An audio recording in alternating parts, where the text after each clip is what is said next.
குட்டி கண்ணா குழந்தைகளை, நம்ம இன்னைக்கு ஒரு குட்டி கதை பார்க்க போறோம். கதையோட பேரு முட்டாள் காவல்காரன். ஒரு பழம்பெரும் ராஜாந்தத்துல முத்தமிழ் அரசன் என்ற அரசன் வாழ்ந்து வந்தார்.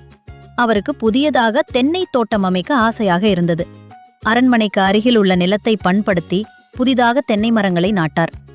தென்னை மரங்களை பாதுகாத்த அரண்மனை சேவகனான சிவம் என்ற காவலனை பணியில் அமர்த்தினார். சிவம் நல்ல காவல்காரனாக இருந்தாலும் அவன் ஒரு முட்டாள். இரவு பகலாக காவல் காத்த சிவம் ஒரு நாள் மிக சோர்வடைந்தான்.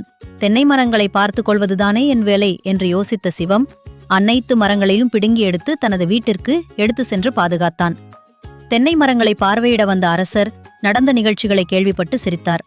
யாருக்கு என்ன வேலை கொடுத்தால் நல்லபடியாக முடிப்பார்கள் என்று அறியாமல் உன்னிடம் வேலை கொடுத்தது என்னுடைய தவறு.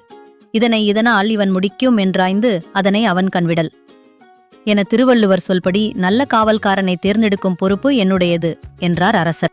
நம்ம குட்டி கண்ணா சேனலுக்கு லைக் போட்டு சப்ஸ்கிரைப் பண்ணிக்கோங்க. பை பை குட்டீஸ்.